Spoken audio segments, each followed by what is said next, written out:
Alam mo yung pakiramdam na ikaw na lang palagi ang kumakapit, yung nagbibigay at nagsasakripisyo. Pero parang wala namang nakakaalala o bumabalik sa'yo. At ang mas masakit, parang wala namang nakakakita. Hindi lang pagod sa negosyo o kaya sa trabaho, kundi yung pagod na rin ang puso mo. Pati ang isip mo, hindi na rin matahimik. Tambayan ni Kabayan, dito tayo sa totoo. Tawanan, iyakan, negosyo'y binuo. Sa Canada man o kahit saang panig ng mundo, laging may kwento ang buhay ng mga Pinoy dito. Tambayan ni Kabayan, kwento mo'y bida rin. Inspirasyon sa Hindi na rin bawat matahimik. laban. Kabayan, sa video na ito, gusto ko lang tapusin na natin ang pagpapanggap. Yung tipong akala mo masaya ka sa social media, pero ang totoo, gulong-gulo ka na sa loob mo. Yung pagod ka na, pero wala kang choice kasi maraming umaasa sa'yo. Kung OFW ka, nasa Canada ka, US, Dubai o saan man sa mundo, alam mo ang ibig kong sabihin, kabayan. Kasi hindi lang trabaho ang nagpapabigat sa atin, kundi yung pressure na kailangan nating magpakatatag kahit wasak na tayo. Kabayan, ito ang personal na kwento ko. May isang araw dati bago mag-pandemic dito sa Canada, may isang pangyayari na bumagsak talaga ako. Yung sobrang down talaga ako, physically at emotionally. Nasa loob ako noon ng delivery van, magdadala ako ng mga gamit na gagamitin namin sa isang bubuksan naming restaurant at bakery sa Lethbridge, Alberta. 6 hours drive yon mula dito sa lugar namin dito sa Edmonton, Canada. At nasa kasagsagan ng snowstorm. Alam ko nasa -30 yung weather nung gabing yon. Tumirik yung sasakyan ko. Walang makakatulong dahil nasa gitna ako ng kawalan. At sobrang lamig. Wala na rin akong makitang mga bukas na gasolinahan dahil mga 1 AM na ng madaling araw. Mahabang kwento yung nangyari sa akin dito na halos hindi ko talaga makaya. Kung mahina nga lang ang resistensya ko, baka wala na rin ako ngayon.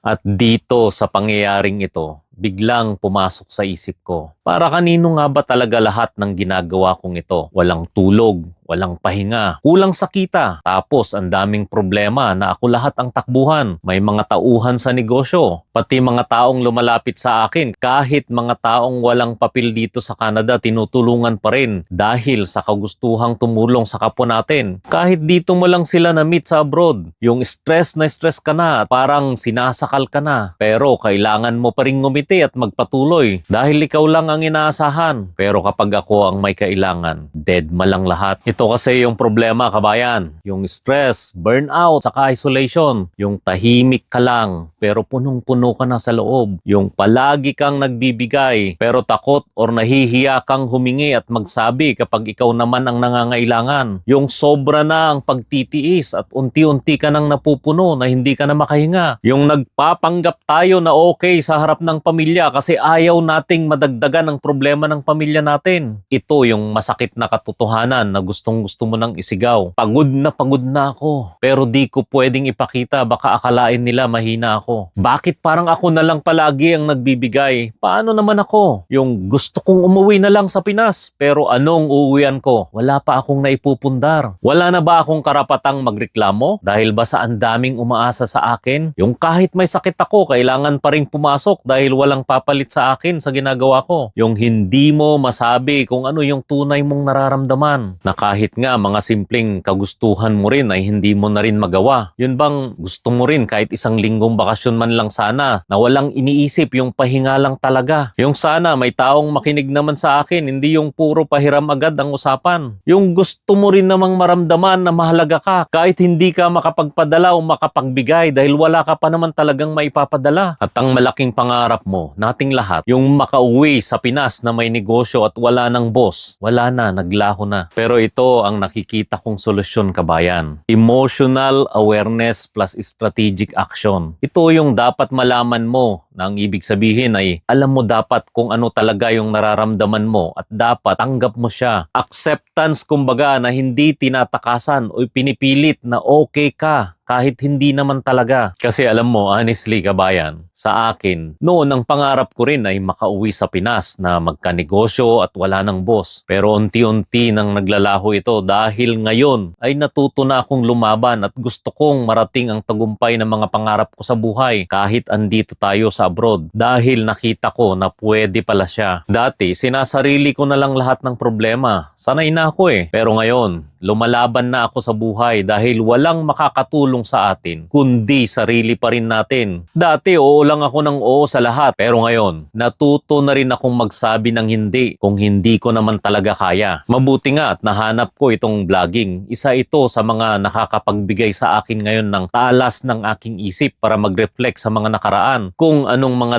dapat kong gawin ngayon. At the same time, gumagaan yung pakiramdam ko kapag alam kong nakakapagbigay ako ng value sa mga taong nangangailangan ng motivation at inspiration sa panahon ngayon. At para hindi na rin nila pagdaanan yung mga maling nagawa ko. At mas mapadali ang pag-uumpisa nila ng kanilang journey sa buhay. Ngayon kabayan, ano ang pwede mong gawin na susunod? Ano pa ang mga simple pero epektibong paraan para mag-manage ng stress o burnout? Itong mga ginagawa ko ngayon kabayan at alam kong effective sa akin. Baka sa'yo, effective din. Una, mag-set ka ng boundaries. Hindi mo kailangang sagutin lahat ng tawag mo kung pagod ka na or may iniisip ka. Kasi mas lalo ka lang mapapagod o may stress. Lalo na kapag sa mga panahong nagpapahinga ka or patulog ka na sa gabi. Pangalawa, maghanap ka ng support system. Hanap ka ng fellow OFW o kaibigan na makakausap mo na nakakaintindi sa mga sitwasyon na kagaya mo. Pero kabayan, hanggat maaari ay yung mga nakakatanda sa'yo na may mga nakaraan din o mga napagdaanan din na kagaya ng mga pagsubok sa buhay na kagaya mo. Pero dapat yung mga positibong pananaw sa buhay wag yung puro negative para gumana ang pakiramdam mo. O kaya naman, manood ka na lang ng mga vlog ko. Mas may inspire ka pa. Pangatlo, i-manage ang expectations ng pamilya. Hindi masamang magsabi ng kulang o pagod na ako. Sa pamilya mo, kahit hindi nila maintindihan yung sitwasyon mo, basta na i-voice out mo na yung laman ng puso at isip mo, ay malaking halaga na yan kabayan para gumaan ang pakiramdam mo. Dahil hindi mo rin alam, baka yun lang ang inintay nila na marinig sa'yo para maintindihan nila na nahihirapan ka na rin. Panghuli kabayan na ginagawa ko na talagang napaka-effective sa akin, mag-invest ka sa sarili mo. Minsan, yung halagang $50 o $100 na binili mo sa sarili mo, kahit ano man yan, gamit man yan, lalo na sa akin, yung pang-massage, kahit galing sa Amazon yan, mas sulit pa ito kabayan kaysa magpadala ka ng $200 or $500 na pinadala mong tulong sa mga humihiram or umuutang sa'yo na kaibigan or kamag-anak na minsan masama pa ang loob kung di mo maibigay yung tamang halagang hinihiram sa'yo. Ang paniniwala ko kasi kabayan, ang totoong tagumpay ay yung kaya mong ngumiti, hindi dahil sa successful ka na, kundi dahil payapa ang isip mo. Ang kalaban lang naman natin kasi dito kabayan ay yung toxic mindset ng isang OFW nang dahil din naman sa pamilya or mga kaibigan na nasa Pinas. Kabayan, hindi mo kailangang hintayin na ma-burnout ka para alagaan mo ang sarili mo. Hindi rin selfish ang magmahal sa sarili. Tulungan mo muna ang sarili mo para may lakas kang tumulong sa iba. Ngayon, may challenge ako sa'yo kabayan. Maglaan ka ng kahit isang araw this week just for yourself. Tapos, huwag kang magpadala agad. I-delay mo. Huwag kang magpaliwanag. Basta gawin mo lang. Just breathe. Mag-reflect. Magpahinga. Mag-relax ka. Namnamin at isipin mo na hindi ka lang basta provider. Tao ka rin. Kaya kung ikaw ito bro at natamaan ka, kung may kakilala kang ganito, i-share mo ang video natin na ito. Then mag-comment ka ng ano ang nagpapa-stress sa'yo ngayon. O kaya, paano ka nagpapahinga kahit malayo sa pamilya. At huwag mong kalimutang mag-follow kabayan para sa mga kwentong totoo, yung may pakiramdam at makabuluhan. Dahil dito sa tambayan ni Kabayan Abroad, tatambay ka na, matututo ka pa. Let's grow together, kabayan! Hindi lang bilang OFW, kundi bilang tao. Babush!